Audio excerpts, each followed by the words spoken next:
வணக்கம் மாணவர்களே.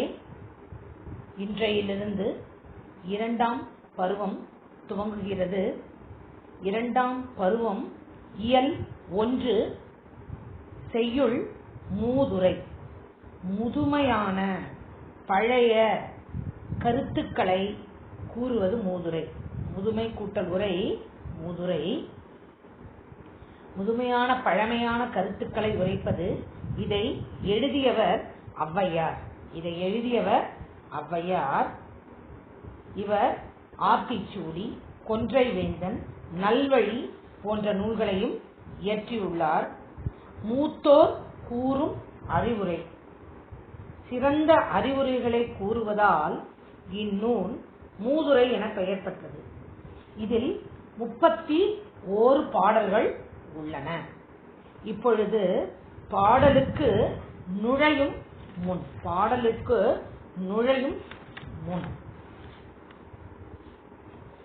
கல்விக்கு எல்லை இல்லை, அதை அனைவரும் அறிந்ததே.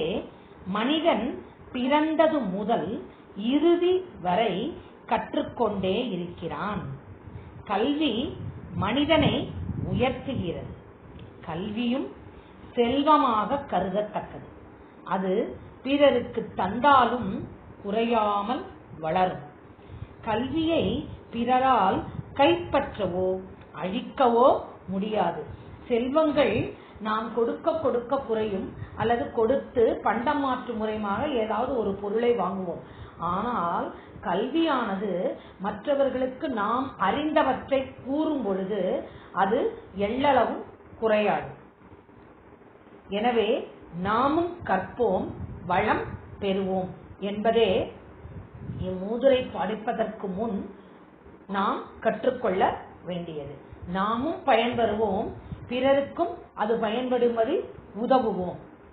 புரிகிறதா மாணவர்களே? ஒரு சிறு கருத்து.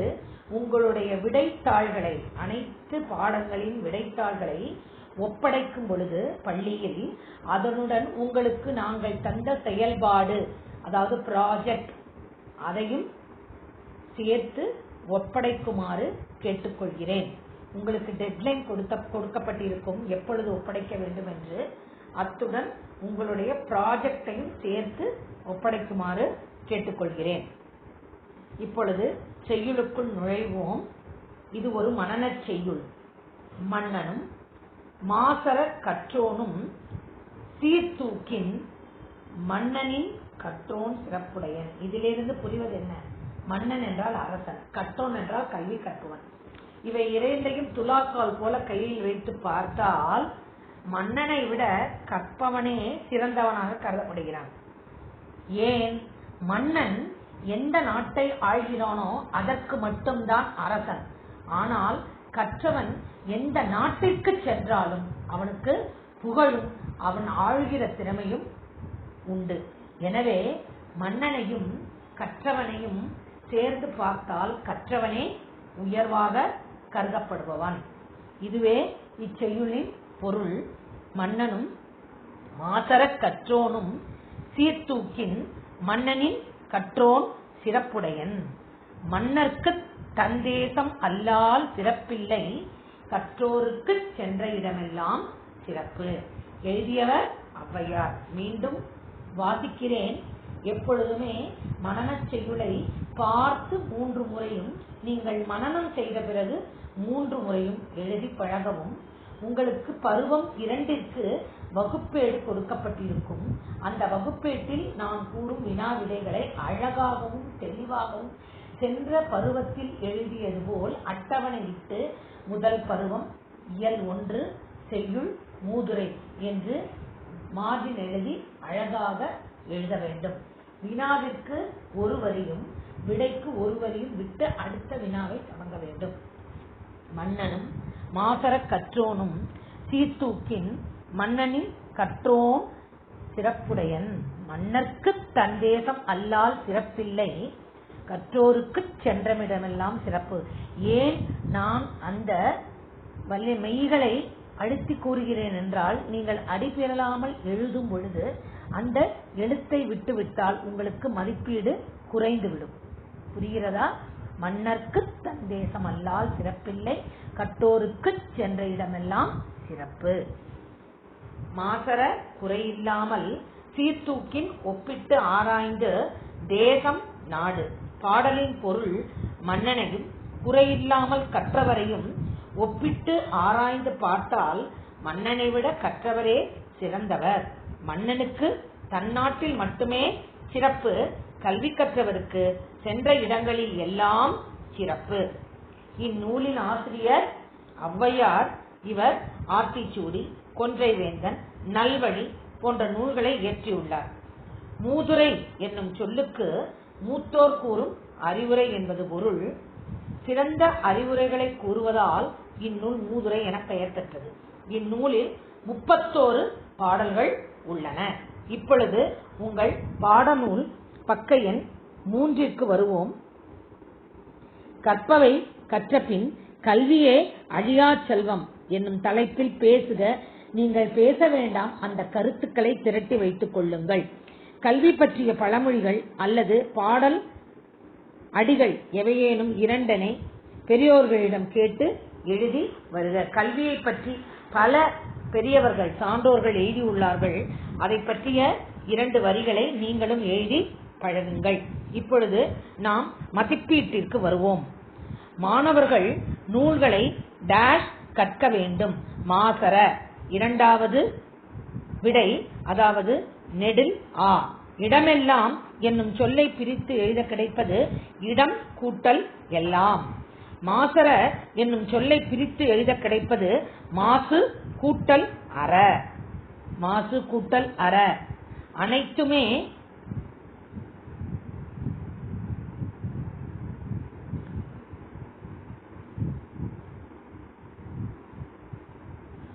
மாணவர்கள் நூல்களை டேஷ் கற்க வேண்டும். 3வது விடை மாசற. குறில் ஈ. இடமெல்லாம் என்னும் சொல்லை பிரித்து எழுத கிடைப்பது இடம் கூட்டல் எண்ணாம் நெடில் ஆ. மாசற என்னும் சொல்லை பிரித்து எழுத கிடைப்பது மாசு கூட்டல் அற நெடில் ஆ. 2வது விடை குற்றம் கூட்டல் இல்லாதவர் என்பதனை சேர்த்து எழுத கிடைக்கும் சொல் குற்றம் இல்லாதவர். குற்றம் இல்லாதவர் முதல் விடை.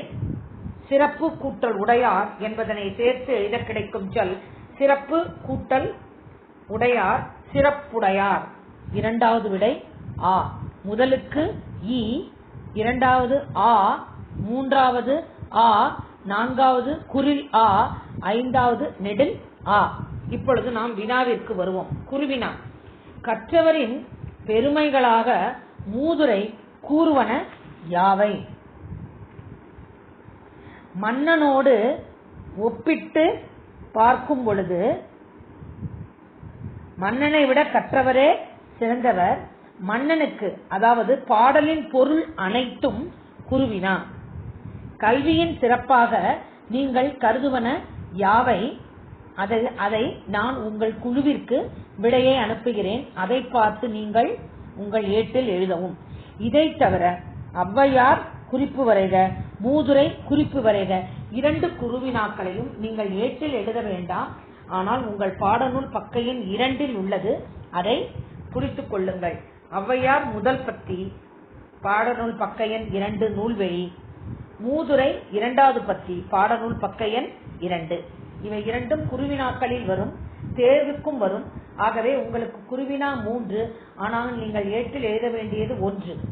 அது பாடலின் பொருள் அனைத்தும். நாம் இப்பொழுது அடுத்த செய்யுளுக்கு செல்வோம்.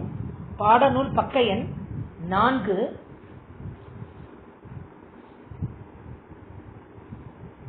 உங்களுக்கு கல்வி பற்றிய பழமொழிகள் அல்லது பாடலடிகள் எவையேனும் 2 பெரியோரிடம் கேட்டு எழுதி வருக. உங்களுக்கு வீட்டு பாடம். முதல் வீட்டு பாடம், நீங்கள் மனன பாடலை படித்து பார்த்து 3 முறையும் பார்க்காமல் 3 முறையும் உங்கள் ரஃப் நோட்டில் எழுத வேண்டும். 2வது என்னவென்றால், நீங்கள் கல்வி பற்றிய பழமொழிகள் அல்லது பாடலடிகளை உங்கள் பெரியோர்களிடமோ பெற்றோர்களிடமோ கேட்டு எழுதுங்கள். நான் அடுத்த வகுப்பில் நுழையும் முன் இதை பற்றி உரைக்கிறேன். இப்பொழுது நாம் பாடநூல் பக்க எண் 4 இயல் 1 கவிதை பேழை செய்யுள் 2 துன்பம் வெல்லும் கல்வி. அதற்கு வருவோம். துன்பம் வெல்லும் கல்வி. இதை தவிர ஔவையார் இயற்றிய நூல்கள் என்று கேட்டால் ஆத்திச்சூடி, கொன்றைவேந்தன், நல்வழி, மூதுரை என்று கூற வேண்டும். ஔவையாரை பற்றி குறிப்பு வரைக உங்கள் பாடநூலில் உள்ளது. மூதுரை பற்றி குறிப்பு வரைக உங்கள் பாடநூலில் உள்ளது. புரிகிறதா மாணவர்களே? நாம் மேலே துன்பம் வெல்லும் கல்விக்கு செல்வோம். பாடலுக்கு நுழையும் முன் கல்வியை பற்றி தான் இந்த இயல் முழுவதும். கல்வி அழகே அழகு என்பார் பெரியோர், கற்றபடி நிற்பதே அந்த அழகை பெறுவதற்கான வழி. கற்றபடி நிற்பதே அந்த அழகை பெறுவதற்கான வழி. கல்வி அறிவை வளர்ப்பதோடு பயன்படுத்தவும் செய்யும். எவ்வளவுதான் கற்றிருந்தாலும் ஒழுக்கம், அதாவது பண்பாடு இல்லாவிட்டால் அந்த கல்வி பயனற்று போகும். பண்பட்ட மனிதரின் புகழே பல்லாண்டு நிலைத்திருக்கும். எனவே படிப்போம், பண்பாட்டோடு இருப்போம், பார்ப்போற்ற வாழ்வோம். முதல் இயல் செய்யுளில் கல்வி எவ்வளவு முக்கியத்துவமானது, அதற்கு எவ்வளவு பெருமை என்று எடுத்துரைத்தார் ஔவையார். இப்பாடலில் பட்டுக்கோட்டை கல்யாண சுந்தரம் இவர் திரைப்பாடல்களை இயற்றியவர். இவர் என்ன கூறுகிறார்? கல்வி மிகவும் முக்கியமானது. அந்த கல்வி எப்பொழுது பெருமைப்படும்? அவன் ஒழுக்கத்துடனும் பண்பாட்டுடனும் நடந்தால்தான் அந்த கல்வியின் பெருமை அவனால் அடைய முடியும். இல்லையே கல்வி பெற்றும் அவனுக்கு பயனில்லை என்பதை இச்செய்யுள் உணர்த்துகிறது. இப்பொழுது நாம் பாடலுக்கு செல்வோம். ஏட்டில் படித்ததோடு இருந்து விடாதே, நீ ஏன் படித்தோம் என்பதையும் மறந்து விடாதே. புரிகிறதா? நாம் நூல்களை கற்றதோடு இருந்து விடுதல் கூடாது. அதுபோல எதற்காக நாம் அதை படித்தோம் என்று அதை மறந்துவிடவும் கூடாது. நாட்டின் நெறி தவறி நடந்து விடாதே, நம் நல்லவர்கள் துற்றும்படி வளர்ந்து விடாதே. நம் நாட்டின் நெறிகள், ஒவ்வொரு நாட்டிற்கும் நெறிகள் உண்டு, இப்படிதான் வாழ வேண்டும் என்ற ஒரு குறிக்கோள் நெறி, அதை நீ தவறி நடந்து விடாதே. நல்லவர்கள், நல்ல சான்றோர்கள் உன்னை கூரை கூறும்படி, இவன் இப்படிப்பட்டவன் இவனா என்று உன்னை பழி சொல்லும்படி நீ நடந்து வளர்ந்து விடாதே. மூத்தோர் சொல் வார்த்தைகளை மீறக்கூடாது. மூத்தோர், நம்மை விட பெரியவர்கள், அனுபவசாலிகள், அவர்கள் சொல்படி நீங்கள் நடக்க வேண்டும், அதை மீறக்கூடாது. பண்பு முறைகளிலும் மொழி தனிலும் மாறக்கூடாது. பண்பு, பெரியவர்களிடம் பழகும் முறை, பேசும் முறை, நடக்கும் முறை, அவர்களுக்கு மரியாதை தரும் முறையில் நீங்கள் எள்ளளவும் மாறக்கூடாது. மாற்றார் பிறருடைய கைப்பொருளை நீங்கள் நம்பி வாழக்கூடாது. மற்றவர்கள் செய்வார்கள் அவர்கள் என்று வாழக்கூடாது. தன்மானம் இல்லாத கோழைகளுடன், தன்மானம் எப்படி சொல்லுவது? செல்ஃப் கான்பிடன்ஸ், செல்ஃபிஷ், அந்த எண்ணம், செல்ஃப் கான்பிடன்ஸ் இல்லாதவர்களிடம் நீங்கள் சேரக்கூடாது. பழகும் முறையிலும் பேசும் முறையிலும் பண்பு நெறி மாறக்கூடாது. பிறர் உழைப்பில் எப்பொழுதும் எண்ணி வாழக்கூடாது. தன்மானம் இல்லாத கோழைகளுடன் சேரக்கூடாது. துன்பத்தை நீக்கி கல்விதனை கற்க வேண்டும். சோம்பலை போக்கிட வேண்டும். துன்பத்தை வெல்லும் கல்வி கற்றிட வேண்டும். துன்பத்தை வெல்லுவது என்ன? நம்ம அறியாமை என்ற இருளை நீக்கும் கல்வியை நாம் கற்றிட வேண்டும். சோம்பலை கொல்லும், எப்பொழுதும் சோம்பேறித்தனமாக இருப்பதை கொல்லும் திறன். நாம் எப்பொழுதும் ஏதாவது ஒரு சிந்தனையிலோ வேலைகளிலோ நாம் கவனத்தை செலுத்த வேண்டும். சோம்பேறித்தனமாக சோம்பலாக இருக்க கூடாது. தன்மானம் இல்லாத கோழைகளுடன் சேரக்கூடாது. துன்பத்தை நீக்கி கல்வியினை கற்க வேண்டும். சோம்பலை போக்கிவிட வேண்டும். வம்பு செய்யும் குணம் இருந்தால் விட்டிட வேண்டும். தயவு செய்து மற்றவர்கள் அமைதியாக இருக்கும் பொழுது அவர்களை வம்பு சண்டைக்கு இழுப்பதை தயவு செய்து விட வேண்டும். அறிவு வளர்ச்சியிலே வான் முகட்டை தொட்டிட வேண்டும். நம்முடைய அறிவின் வளர்ச்சியால் நாம் எதை தொட வேண்டும்? வானத்தை தொடும் அளவிற்கு நாம் புகழை பெற வேண்டும். வானத்தை தொட முடியுமா? எதற்கு எடுத்துக்காட்டாக கவிஞர் கூறுவது என்ன? வானத்தை தொடும் அளவிற்கு நம்முடைய புகழ் பரவி இருக்க வேண்டும். நம்முடைய சுதந்திரத்தை எவ்வளவு பெரிய வீரர்கள் பாடுபட்டாலும் காந்திக்கு என்ன தனி பெயர்? அவருடைய வழிமுறை அகிம்சை, உண்மை. அதனால் அவருடைய நெறியிலிருந்து சிறிதளவு எள்ளளவு கூட குறையாமல் நம்முடைய சுதந்திரத்தை பெற்றுத் தந்தார். எனவே அவருக்கு தந்தை என்ற பெயர் கொடுத்து இந்திய நாட்டின் தந்தையாக நாம் அவரை மதித்து வாழ்ந்து கொண்டிருக்கிறோம். அதுபோல வான்முகத்தை தொடும் அளவுக்கு நீங்களும் உங்களுடைய புகழை வளர்த்து கொள்ள வேண்டும் என்பதே இவ்வரிகளின் கருத்தாக கருதப்படுகிறது. வெற்றி மேல் வெற்றி பெற, விருது வர, பெருமை வர, மேதைகள் சொன்னது போல் விளங்கிட வேண்டும். வெற்றி மேல் வெற்றி பெற, மேலான அறிஞர்கள் கூறிய அறிவுரைகளின்படி வாழ வேண்டும். அதன் மூலம் வெற்றிகளையும் விருதுகளையும் பெருமைப்பட பெற வேண்டும். பெற்ற தாயின் புகழும், உன்னை பெற்று ஈண்டெடுத்த தாயின் புகழையும், நீ பெற்று வாழ்ந்து தந்த இந்த பிறந்த மண்ணின் புகழும் எப்பொழுதும் குறையாமல் அழியாத வகையில் வாழ்ந்து காட்ட வேண்டுவதே ஒரு கல்வி கற்றவனுடைய பண்புகளும் ஒழுக்கங்களும் ஆகும் என உரைக்கிறார். இயல் 1 ஔவையார் கல்வி கற்பதனால் மன்னனை விட அவன் சிறந்தவனாக கருதப்படினான். அவ்வாறு அவன் சிறந்தவனாக கருதப்பட வேண்டுமானால் அவனிடம் இருக்க வேண்டிய அனைத்து குணங்களும் இந்த இயல் 1 செய்யுள் 2 கொடுக்கப்பட்டுள்ளது. துன்பம் வெல்லும் கல்வி, இவை அனைத்தும் இருந்தால் உங்கள் வாழ்வில் என்றும் துன்பம் இல்லை. இந்த கல்வியே அனைத்து துன்பத்தையும் வென்றுவிடும் என்பதே இப்பாடலின் மைய கருத்தாக கூறப்படுகிறது. மீண்டும் எளிய நடையில் இப்பாடல் கொடுக்கப்பட்டுள்ளது. அதை இவர் ஒரு திரை இசை பாடல்களில் எழுதியவர். உழைப்பாளிகளின் உயர்வை அதிகமாக திரைப்பட பாடல்களில் எழுதியவர். பட்டுக்கோட்டை கல்யாண சுந்தரம்.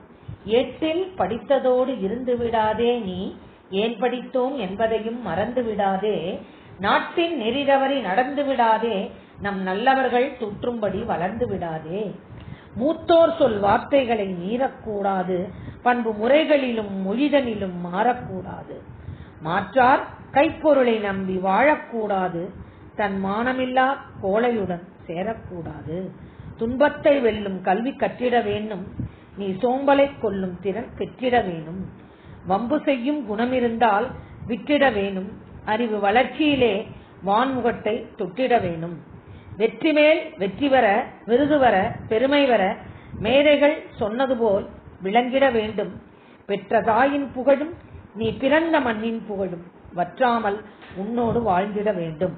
பட்டுக்கோட்டை கல்யாண சுந்தரம்.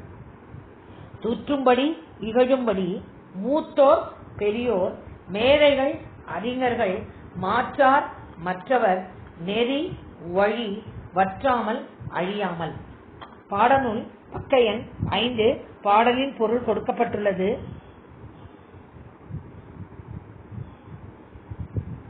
நாம் நூல்களை கற்றதோடு இருந்துவிடக் கூடாது, கற்றதன் பயனை மறக்கக்கூடாது, நம் நாட்டின் நெறிதவறி நடக்கக்கூடாது, நல்லவர்கள் குறை சொல்லும்படி வளரக்கூடாது, பெரியோர் கூறும் அறிவுரைகளை மீறக்கூடாது, பிறரிடம் பழகும் முறையில் பேசும் முறையிலும் பண்பு நெறி மாறக்கூடாது, பிறர் உழைப்பில் வாழக்கூடாது, தன்மானம் இல்லாத கோழைகளுடன் சேரக்கூடாது, துன்பத்தை நீக்கும் கல்வியினை கற்க வேண்டும், சோம்பலை போக்கிட வேண்டும், பிறருடன் வம்பு செய்யும் வழக்கம் இருந்தால் அதை விட்டுவிட வேண்டும், வானை தொடும் அளவுக்கு அறிவை வளர்த்துக் கொள்ள வேண்டும், மேலான அறிஞர்கள் கூறிய அறிவுரைகளின்படி வாழ வேண்டும், அதன் மூலம் வெற்றிகளையும் விருதுகளையும் பெருமைகளையும் பெற வேண்டும், பெற்ற தாயின் புகழும் நம் தாய்நாட்டின் புகழும் அழியாத வகையில் வாழ வேண்டும்.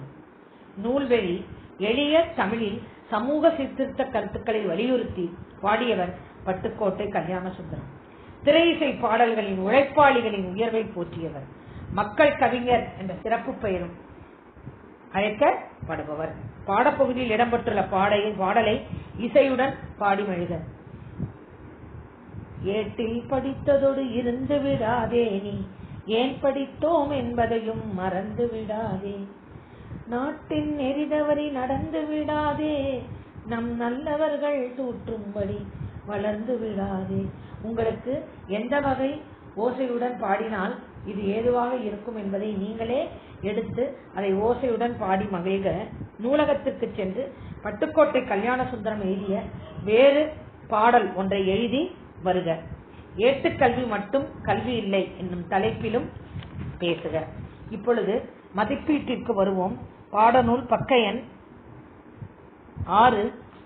மாணவர் பிறர் டேஷ் நடக்க கூடாது, தூற்றும்படி. இரண்டாவது விடை நெடில் ஆ. நாம் டேஷ் சொல்படி நடக்க வேண்டும். மூத்தோர் குரில் ஈ மூன்றாவது விடை. கைப்பொருள் என்னும் சொல்லை பிரித்து எழுத கிடைப்பது கை கூட்டல் பொருள் மூன்றாவது விடை ஈ. மானம் கூட்டல் இல்லா மானமில்லா நெடில் ஆ. மீண்டும் உரைக்கிறேன்.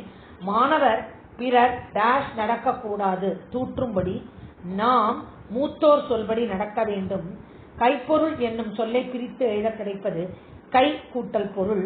மானம் கூட்டல் இல்லா என்பதனை சேர்த்து எழுத கிடைக்கும் சொல் மானமில்லா. சொற்றொடரில் அமைத்து எழுதுக. இது உங்களுக்கு ஒரு வீட்டுப்பாடம். இந்த வீட்டுப்பாடத்தை முடித்து அடுத்த வகுப்பிற்குள் எனக்கு அனுப்பி வைக்கவும். மனமாற்றம். நம்மளுடைய மனம் ஒன்றை நினைக்கிறது, அதிலிருந்து நாம் மாறுபட்டோம். மனமாற்றம். ஏட்டுக்கல்வி. வெறும் புத்தகத்தை மட்டும் படிப்பது கல்வி அல்ல, அதுதான் புத்தக கல்விதான் ஏட்டுக்கல்வி. நல்லவர்கள் நைஸ் பீப்புள், சோம்பல் லேசினஸ். நாம் யாருடன் சேரக்கூடாது? நாம் யாருடன் சேரக்கூடாது?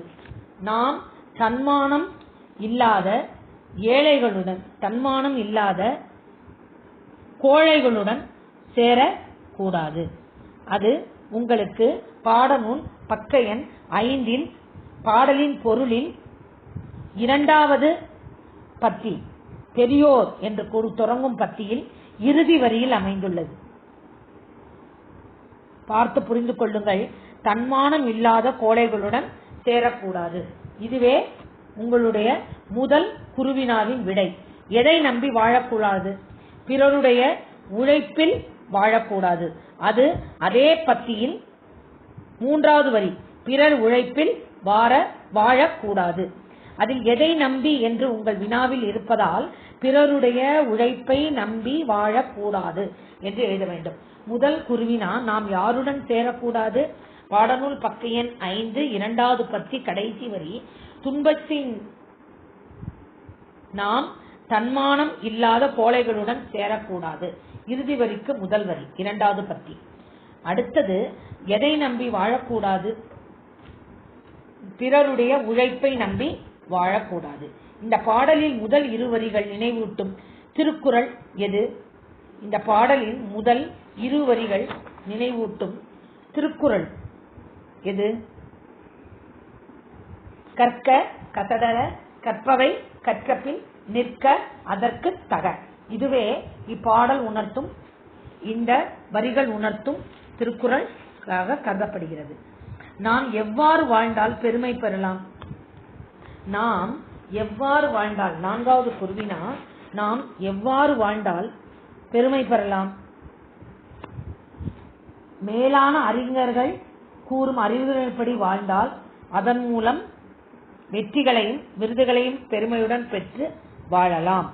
அதாவது உங்களுடைய பாடநூல் பக்க எண் 5 பாடலின் பொருள் இறுதி பத்தி. இறுதி பத்தியில் இருக்கிறது பாருங்கள். மேலான அறிஞர்கள் கூறிய அறிவுரைப்படி வாழ்ந்தால் வெற்றிகளையும் விருதுகளையும் பெற்று பெருமையுடன் வாழலாம். இவையே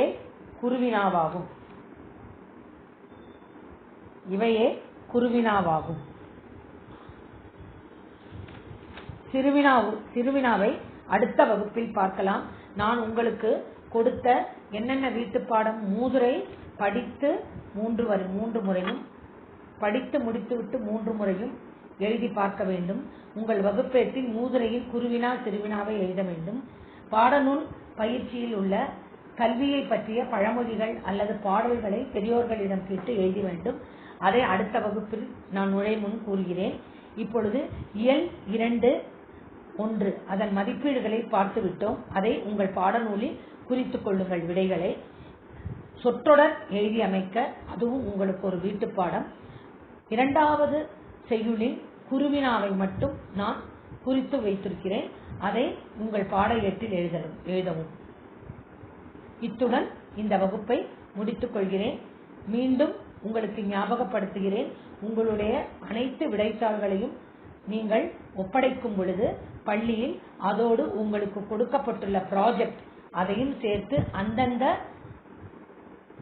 பாடங்களுக்கு ஏற்ப அந்த விடைத்தாள்களுடன் இணைத்து கொடுக்கும்படி கேட்டுக்கொள்கிறேன். நன்றி.